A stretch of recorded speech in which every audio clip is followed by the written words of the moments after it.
नहमदुहु व नसल्ली अला रसूलिहिल करीम अम्मा बाद फ़अऊज़ु बिल्लाहि मिनश शैतानिर रजीम बिस्मिल्लाहिर रहमानिर रहीम।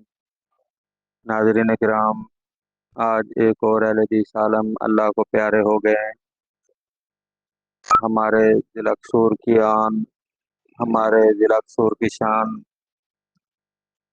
और इलाके की मारूफ शख्सियत हज़रत मौलाना मोहम्मद अमीन शहीन साहब रहमतुल्लाह अलैह ऑफ कोठा कलां, जो कि शामकोट के करीब एक गांव पड़ता है, वहाँ के वो खतीब थे। वो अल्लाह को प्यारे हो गए हैं।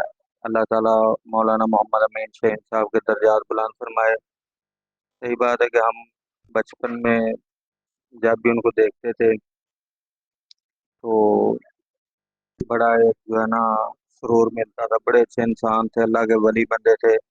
और उसके अलावा वो उलमा से मोहब्बत करने वाले थे। उन्होंने जब भी जलसा कोठा कलाम में करवाना होता था तो मेरे वालिद मोहतरम हज़रत मौलाना हबीबुर रहमान यज़दानी साहब रहमतुल्लाह अलैह शामकोट 9 वाले, उनको वो लाजमी बुलाया करते थे। अल्हम्दुलिल्लाह मुझे भी 2 जुमे और चंद एक दफ़ा बयान करने का मौका मिला।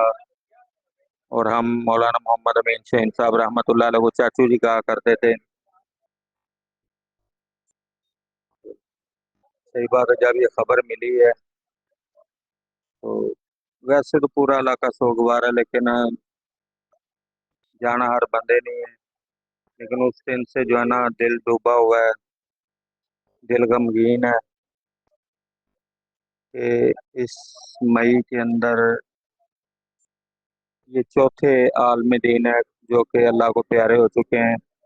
अल्लाह ताला तमाम उलमा के दर्जात बुलंद फरमाए। सही बात है, ये तो बोला भी नहीं जा रहा है, इसका दर्द जो है ना इस वक्त दिल गमगीन है। अल्लाह ताला हजरत मौलाना अमीन शहीन साहब रहमतुल्लाह अलैह के दर्जात बुलंद फरमाए। बड़े अच्छे इंसान थे, बड़े ही अच्छे, जितना भी कहा जाए। जब भी उनको हमने देखा है मुस्कुराते हुए देखा है। अल्लाह ताला उनको जन्नतुल फिरदौस के अंदर भी ऐसे मुस्कुराता हुआ लेकर चला जाए। अस्सलाम वालेकुम व रहमतुल्लाहि व बरकातुहू।